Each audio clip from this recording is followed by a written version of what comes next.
C'est pas si grave, t'en fais toute une montagne, sois plus fort. C'est un petit coup de déprime, enfin, voilà, ce truc de diminuer. Prenons le temps effectivement d'écouter activement, en fait, les autres, de s'intéresser aux autres, en fait. Ça s'appelle de l'empathie, hein. Mais sans, voilà, sans jugement, et en étant effectivement, voilà, une oreille, attentive qui interroge ce que ressent, en fait, la personne. Pourquoi elle le ressent? Quand est-ce qu'elle le ressent? Qu'est-ce que je peux faire pour t'aider?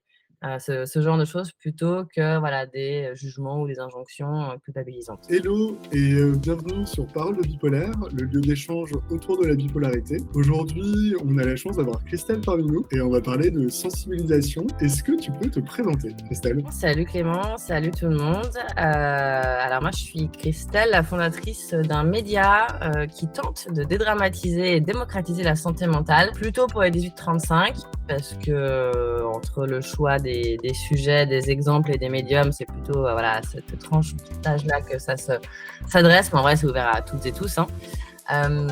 Et l'idée, c'est de parler de santé mentale à travers un regard culturel et sociétal. Donc, c'est-à-dire de donner la parole effectivement à des pros de la santé mentale, donc des psychiatres, des psychologues, des assos, mais aussi à donner la parole à des artistes, à des sportifs, à des entrepreneuses, à des activistes de la santé mentale, pour vraiment montrer que la santé mentale, elle est partout. Elle est dans nos têtes, elle est dans nos relations aux autres, affectives, relations au travail, et puis aussi dans notre relation au monde. On le voit de plus en plus avec l'exemple de l'éco-anxiété, qui est un mélange effectivement entre l'incertitude liée au réchauffement climatique et ce que ça provoque sur notre monde intérieur. Donc voilà, l'idée c'est de montrer que tout est full santé mentale, petit jeu de mots.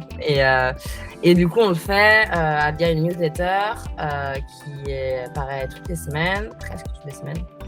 3 fois par mois, des podcasts et puis des contenus éducatifs sur Insta et TikTok. Et justement, comment est-ce que toi tu vois cette dédramatisation? Parce que tu sais, c'est un sujet dont tout le monde parle, il y a toujours ce côté où c'est tabou, etc. Mhm. Et toi, justement, dans ta vision, qu'est-ce qui est important pour dédramatiser? Il y a plusieurs choses en fait. Il y a la manière dont on parle de santé mentale déjà. Donc soit on en parle, alors jusque présent, de moins en moins maintenant, hein, mais jusque présent on en parlait de manière anxiogène, c'est-à-dire en montrant la santé mentale comme un sujet qui avait attrait à des maladies très graves, à de la violence, à de la folie, à de l'exclusion. Donc ça c'est le premier truc. Après, il y a aussi tout le langage santé mentale qui est très technique parce que c'est aussi un savoir scientifique, mais donc du coup pas forcément accessible à tout le monde.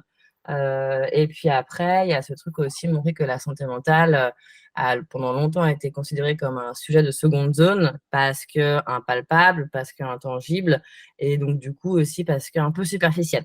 Donc pour moi, effectivement, ce côté dédramatisé, c'est vraiment à aller décocher toutes ces cases en montrant que c'est important, que c'est un sujet de santé publique et qu'on peut en parler à la cool avec des mots simples. Et c'est tellement dur de le faire parce que, enfin, moi, le premier, en fait, quand j'ai été diagnostiqué comme personne bipolaire, tu te retrouves où, en fait, tu as des articles scientifiques un peu imbuvables Ouais. qui sont volontaires, mais c'est pas beau, ça donne pas envie. Et puis, t'as pas envie spécialement de te faire une conférence d'1 heure et demie qui parle de un truc spécifique.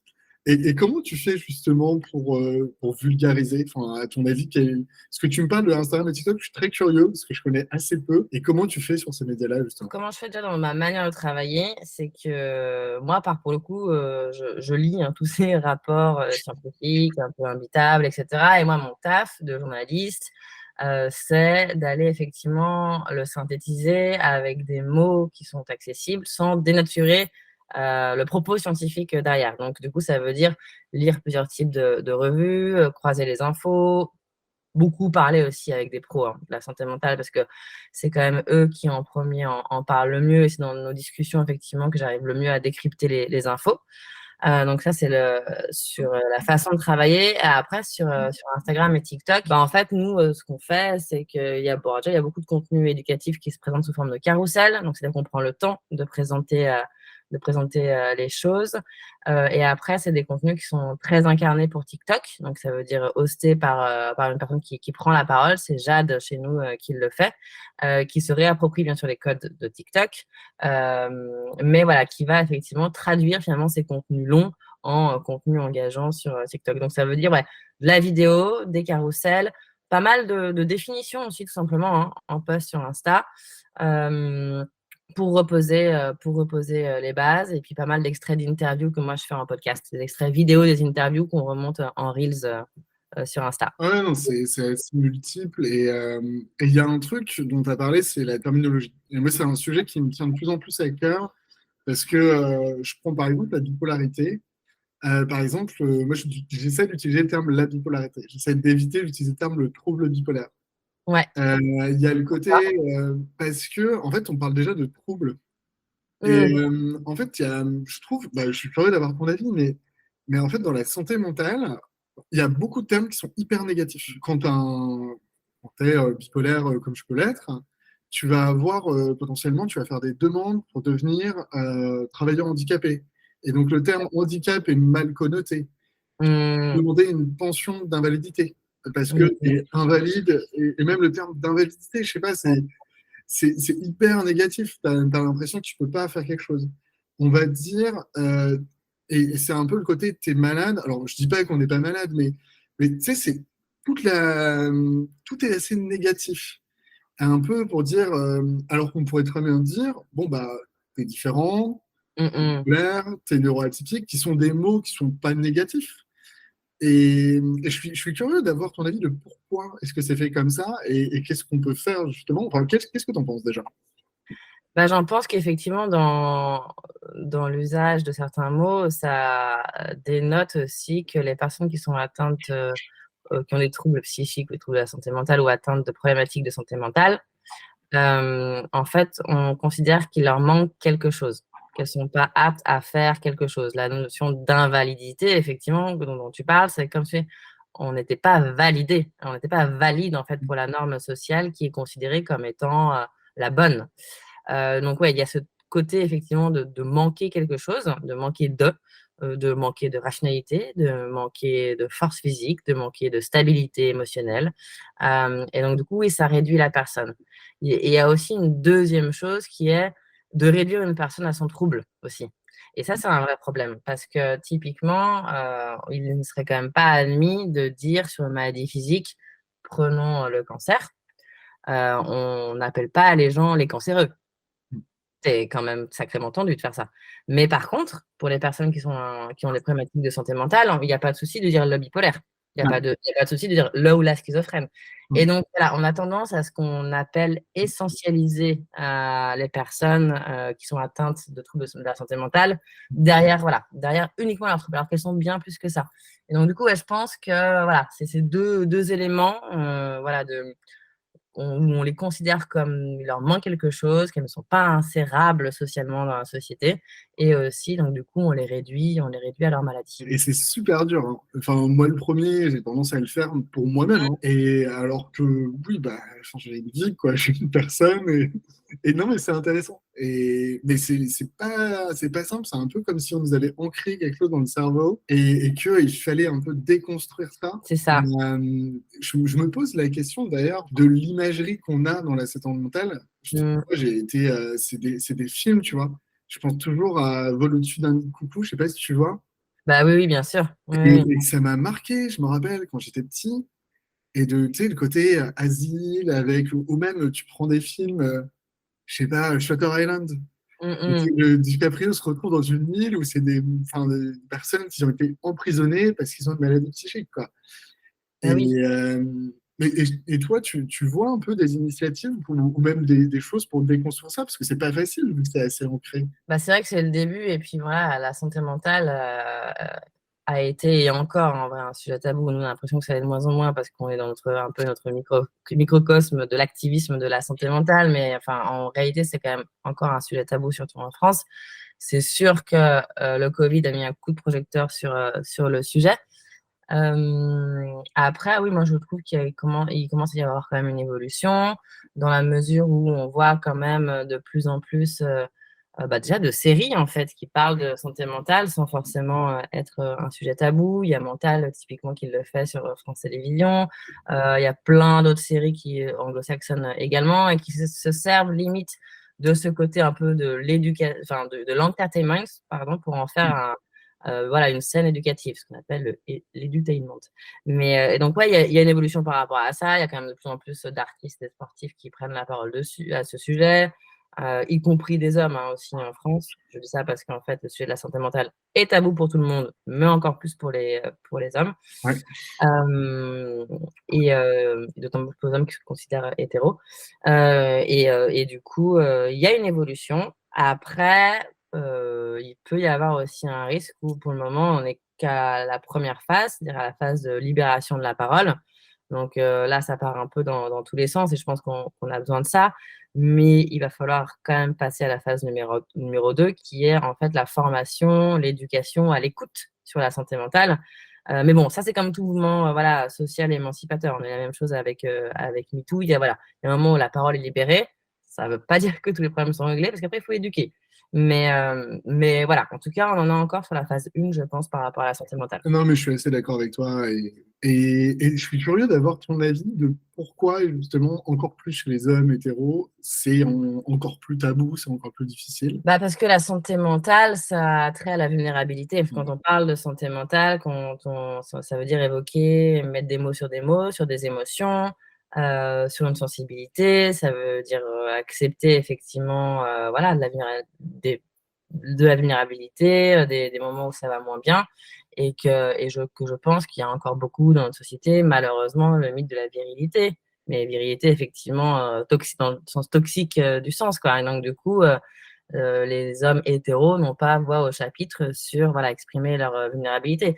Il y a qu'à voir dernièrement, je ne sais pas quand ce podcast sera diffusé, mais voilà, dernièrement, quand on va sur TikTok et sur YouTube, que des mecs comme Andrew Tate, qui est en fait un espèce de coach, influenceur hyper masculiniste et qui parle effectivement de la vulnérabilité chez les hommes en disant que voilà, c'est vraiment inacceptable les hommes qui sont qui sont vulnérables et que ces vidéos font des millions de vues sur TikTok et sur YouTube. Ouais, enfin, en fait, il y a encore beaucoup ce genre de rôle modèle et qui marche et qui prend. Et donc, du coup, ouais, je pense que c'est lié à ça. Ouais, mais c'est intéressant en fait. C'est au final une lutte d'idées et c'est vrai qu'il y a cette partie, ouais, libéralisation, libérer la parole, qui est des fois un peu, comment dire, t'as l'impression des fois que c'est super et c'est bien, mais en même temps que bon bah tout le monde n'a pas besoin de potentiellement publiquement faire les choses. Enfin, je sais pas comment dire. T'as l'impression des fois, et moi le premier, hein, j'ai été un peu dans cet extrême-là au début, euh, déjà, tu as du mal à l'accepter. Mm, mm. Tu te poses la question, est-ce que c'est vrai? Qu'est-ce que c'est? Et une fois que tu l'acceptes, tu es un peu dans l'extrême à vouloir le dire à tout le monde. Ouais. Et tu le dis, mais non, en soirée, moi je me rappelle, je rencontrais quelqu'un en soirée, je dis, ah, je suis une polaire, machin. Et en fait, après coup, tu te dis, bon, en fait, j'ai pas besoin d'en parler à quelqu'un que je connais pas, c'est pas Mm. important. Et c'est seulement mes potes proches qui vont limite le savoir. Ouais. Et c'est vrai que je sais pas si ça sera comme ça. Quel est ton avis? Enfin, comment tu vois les choses? Bah, je pense que c'est un peu lié à ce que je disais tout à l'heure par rapport à la libération de la parole. Donc, c'est-à-dire qu'on commence à en parler à tout va, mais du coup, le risque aussi, c'est que là, on a bien ouvert les vannes et que du coup, il y a aussi un risque de glamourisation de la santé mentale. C'est cool, en vrai, d'être potentiellement, d'avoir un trouble bipolaire. C'est cool, effectivement, il y a même qui le mettent dans leur bio Insta. En fait, voilà, comme si c'était un supplément d'âme artistique ou un supplément d'âme quelconque. Alors qu'en vrai, c'est une vraie galère, hein. Enfin, c'est un trouble. Donc, du coup, voilà, je pense que voilà, il y a eu une grosse pudeur. Là, il y a un effet de mode aussi, clairement, sur la santé mentale, il ne faut pas se leurrer. Et je pense que voilà, là, ça va faire un peu des va-et-vient entre tabou et effet de mode et qu'au bout d'un moment, on va tomber sur le bon curseur et qu'on va passer à cette fameuse phase où, OK, maintenant, est-ce qu'on peut s'intéresser vraiment qu'est-ce que ça implique, en fait? C'est quoi les troubles? C'est quoi, du coup, les diagnostics? C'est quoi, du coup, qu'est-ce qu'on peut mettre en place, surtout, pour que ça aille mieux, en fait, pour ces gens-là? Et c'est bien de prendre la parole, mais ça ne va pas suffire. Et c'est vrai que bon, je suis assez d'accord avec toi. Tu as toujours ce côté, ces extrêmes. Et c'est vrai qu'on le voit, hein, le côté un peu super-humain. Et d'autant plus lorsqu'on a une personne bipolaire, quand tu es en phase maniaque, en fait, tu as tendance à un peu croire que tu es super fort, super puissant. Et je pense que c'est aussi lié à notre pathologie, ce qui fait que tu as tendance des fois à surestimer ce qu'il en est. Mm, mm. Mais ça va prendre du temps. De toute façon, c'est comme tout. Et tu parlais aussi de tout ce qui est inspiration et le fait que ce soit des personnes qui vont justement évoquer ces sujets. Et je trouve que c'est quelque chose un peu essentiel de montrer la santé mentale, mais de montrer des personnes qui, en fait, ont un boulot stable, ont potentiellement réussi, et qui vont parler de ces sujets-là. Comment est-ce que tu vois cette communication et enfin, je ne sais pas, et quels sont les mouvements que tu vois? C'est-à-dire, comment les personnes qui ont, par exemple, un trouble psychique arrivent à s'exprimer et Ouais. à en parler d'une manière qui ne va pas glamouriser les choses, parce que ce n'est pas le Mhm, but, mhm. mais de pouvoir en fait lever les tabous. En termes de communication, qu'est-ce que tu vois justement et qu'est-ce qui marche? J'interromps l'échange quelques secondes pour te demander de nous mettre une petite note sur Apple Podcast ou la plateforme de ton choix. Tu connais la chanson, cela nous aide beaucoup à sensibiliser sur la bipolarité et briser les tabous. Allez, c'est reparti. Moi, je trouve que ce qui marche, c'est quand on laisse la parole aux gens suffisamment longtemps pour pas tomber dans ce truc effectivement du piège à clics où ça dure 3 minutes sur un plateau ou sur une vidéo, mais voilà, qu'on prend le temps d'expliquer. Et puis aussi qu'on prend le temps aussi de montrer que c'est pas noir ou blanc, en fait. Et c'est ce que tu dis. Moi, je trouve que c'est intéressant de montrer aussi des personnes qui sont insérées socialement, qui sont insérées professionnellement, qui vivent au sein de l'espace public et qui sont pas effectivement des personnes inaccessibles, soit parce qu'elles sont enfermées dans des hôpitaux psychiatriques, soit inaccessibles parce que c'est des stars, en fait. Et donc, du coup, tu as ce côté, en fait, oui, mais la normalité, elle est où? Et tu as t'as beaucoup de personnes, la majorité, en fait, l'idée, c'est de vivre avec son trouble, mais voilà, au quotidien, en étant inséré socialement.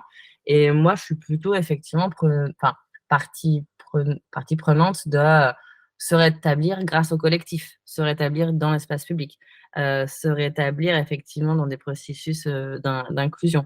Donc plutôt ça. Typiquement, je trouve qu'il y a, je ne sais pas si tu connais le psychiatre, médecin psychiatre qui a également un centre de réhabilitation à Montpellier, Nicolas Rintaud. Ouais, je l'avais entendu sur le podcast justement. Ouais, voilà. Bah, typiquement, je trouve que sa démarche autour de la réhabilitation, je trouve ça très intéressant. Et je trouve que voilà, ça va dans cette démarche de se rétablir grâce au collectif. Et moi, Ouais. je suis plutôt de cette école-là. Ah ouais, et de toute façon, on nous le voit bien, on est des humains. Ce qui nous fait nous lever le matin et sortir d'une dépression ou autre, c'est quels sont nos objectifs et qu'est-ce qu'on veut atteindre. Et c'est souvent des choses très simples. Ça va être pouvoir avoir un appartement qui est sympa, avoir un copain, une copine, enfin. Mhm. Et en fait, on en revient à ces choses de vie. Il y a vraiment ce côté où tu parles d'entertainment que je trouve très intéressant et en même temps pas si simple que ça à mettre en place parce que au final, c'est comme ça que tu peux libérer énormément la parole et que tu parles de sujets. Et en même temps, c'est un sujet qui est aussi sérieux. Il y a un peu Ouais. ce mix. Enfin, toi, tu vois les choses, comment est-ce que tu peux mixer un peu les deux? Parce que il faut pas non plus raconter n'importe quoi parce il y a quand même des bases scientifiques. Et en même temps, bah, il faut quand même qu'on s'amuse. Enfin, moi, je dis toujours, enfin, les personnes qui écoutent le podcast, bah, en fait, ils sont en concurrence avec une émission de foot ou une émission de, j'en sais rien, d'amour ou quoi. Et donc, ils doivent prendre du plaisir, mais en même temps, ils viennent là, mais pour avoir et pour apprendre quelque chose.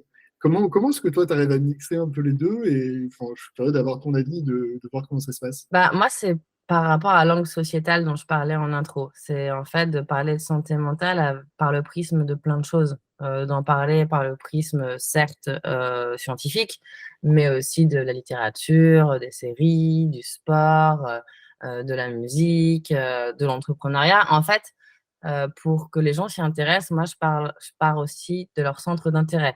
Et en fait, en vrai, les centres d'intérêt des gens, c'est pas la santé mentale, hein, au premier abord. Bah, on n'est pas encore là, hein. Mais c'est plutôt, oui, enfin, c'est effectivement, c'est du sport, c'est des questions de société, c'est de l'économie, c'est de l'art, etc. Et de rentrer, en fait, par ces sujets-là pour ensuite parler santé mentale, bah, généralement, effectivement, c'est des points d'entrée qui donnent envie, en fait. Mhm. Typiquement, dans la newsletter, le principe, c'est que je pars de faits de société et je les analyse avec la loupe de la santé mentale. Donc, je peux te parler autant des apps de rencontre et de la santé mentale que de l'éco-anxiété et du coup de l'engagement en faveur de la lutte pour l'environnement, que de sport et de santé mentale, que de musique et de santé mentale, même que d'élection et de santé mentale. Enfin, en vrai, tu peux parler de tout. Donc, même que de rêves, voilà. Qu'est-ce que mes rêves disent de ma santé mentale? Donc voilà, ça, c'est des sujets, c'est des points d'entrée qui font moins flipper, en fait, que la santé mentale. Donc, tu rentres par là et après, tu arrives, en fait, à donner des infos, à démocratiser des concepts et des notions scientifiques. Ça, c'est sur la manière de construire des sujets. Et après, nous, de manière très visuelle, on a une charte graphique très pop, très colorée, avec beaucoup de personnages illustrés. Enfin, voilà, on est plutôt dans quelque chose d'assez accueillant et positif, quoi, comme écrin aussi, visuel. Ah ouais, non, mais c'est important. Le côté positif et arrêter, tu l'as très bien dit, arrêter le côté anxiogène, Ouais, et toujours d'avoir des têtes tristes en gros, on a été condamné par le. Enfin, c'était intéressant. J'en parlais ce matin avec une personne qui vient d'Afrique du Nord, donc d'Algérie. ok. Et en fait, eux, ils voient ça énormément basé sur la religion. Quelqu'un qui a, Ouais, en fait, qui a un trouble psychique, c'est souvent quelqu'un qui a été, qui respecte pas Dieu, qui prie pas assez. Et en fait, ils font le lien avec le concept vraiment d'aller voir un imam comme exorciste.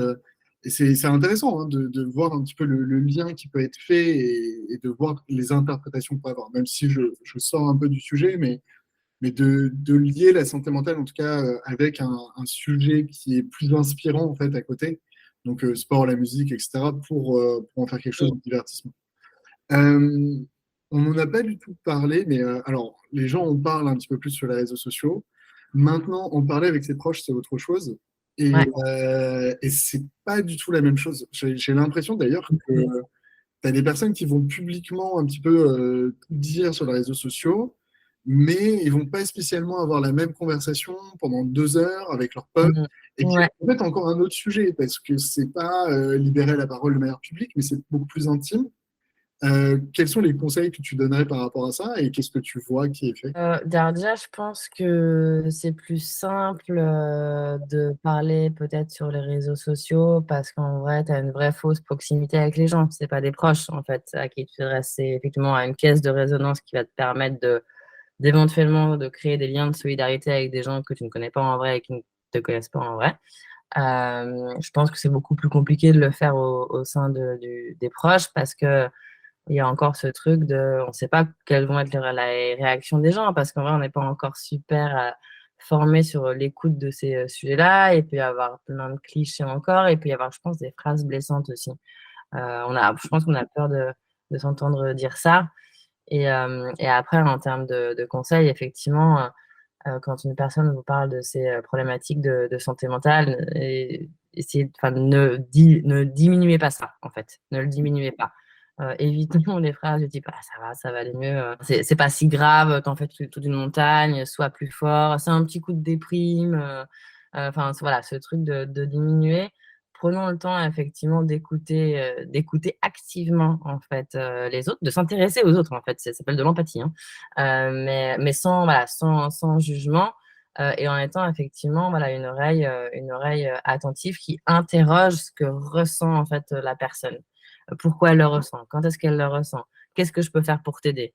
Ce genre de choses plutôt que voilà, des jugements ou des injonctions culpabilisantes. Non, mais clairement, et l'écoute, au final, surtout sur des sujets qu'on ne connaît pas, enfin, c'est quand même le premier réflexe à avoir. Je Mm. connais pas le sujet, j'écoute, Ouais, j'acquiesce, je pose des questions.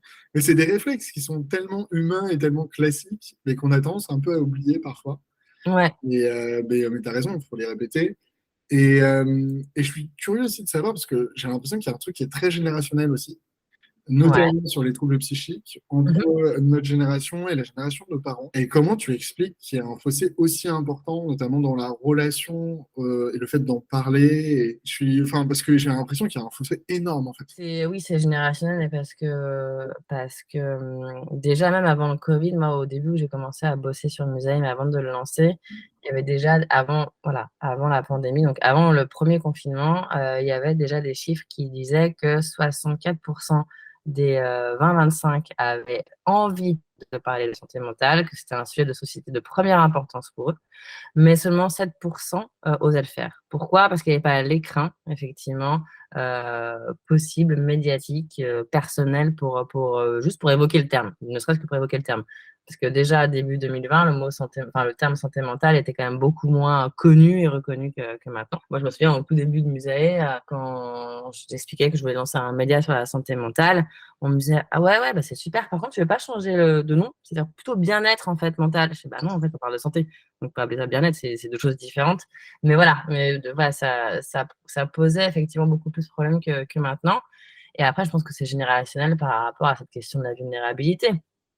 Et qu'on a été pendant très longtemps dans ce qui ne te tue pas te rend plus fort, et à encaisser les coups, et effectivement être dans un truc de société super performative où voilà, fallait beaucoup travailler, beaucoup accumuler de richesses, être beaucoup de success stories. Effectivement, enfin, la vulnérabilité n'était pas très très à la mode, et je pense que là elle l'est plus parce que on est aussi dans une société qui a de plus en plus de mal à accepter aussi la violence, qu'elle soit symbolique ou physique, et tant mieux, hein. Mais voilà, c'est aussi l'évolution historique de manière générale. La violence telle qu'on la connaît aujourd'hui, notre seuil de tolérance par rapport à ça est beaucoup moins élevé qu'il y a 20 ans, qu'il y a 30 ans, qu'il y a 40 ans. Ça, c'est une évolution sociologique classique. Et, non, c'est bien dit, et la vulnérabilité. Je trouve qu'on n'en parle pas assez. Tu vois, je trouve que c'est un mot qui nous revient, et le fait d'accepter que bah, on a des failles, qu'on a le droit de le dire, on a le droit de dire quand ça va pas. Et ça, bah, c'est vrai que c'est pas quelque chose de commun. Enfin, je pense même personnellement, c'est bah ouais, c'est pas le truc qui revient tout le temps. Ah mais ouais, mais là, moi, je dis que c'est hyper important la vulnérabilité, mais je galère aussi, hein. Enfin, franchement, et depuis que je bosse sur Musae, ça va un peu mieux. Mais ouais, enfin, moi, c'est typiquement, c'est pas quelque chose avec lequel j'étais particulièrement à l'aise non plus, hein, honnêtement. Ouais, ouais, ouais. Et pourtant, c'est tellement fort. Et Ouais. surtout, bah, on est tous les deux entrepreneurs, on sait ce que c'est, il y a quand même des hauts et des bas. Pas du tout. Non, c'est génial. Ouais, c'est clair, il y a des hauts et des bas. C'est un roller coaster émotionnel, ça, c'est clair. Ah non, c'est clair. Et le fait de pouvoir en parler, de dire, ne serait-ce que, ouais, bah, ouais, là, je galère un peu en ce moment, ça fait Ouais. vraiment du bien. Si tu avais une baguette magique pour régler un truc dans la santé mentale, tu réglerais quoi? Moi, ce que je réglerais en premier, c'est de rendre la santé mentale accessible aux personnes les plus vulnérables, c'est-à-dire les personnes qui n'ont pas de moyens financiers, des personnes qui sont exclues socialement de la société, les personnes racisées, les minorités de genre, les femmes, les sans domicile. En fait, parce que les vraies problématiques de santé mentale, c'est aussi lié en fait à des problématiques d'inclusion sociale avant toute chose. Et c'est pas un truc de riche en fait. Les personnes qui galèrent le plus, c'est les personnes qui sont plus vulnérables. Donc, ouais, vraiment l'accessibilité aux soins en santé mentale gratuit.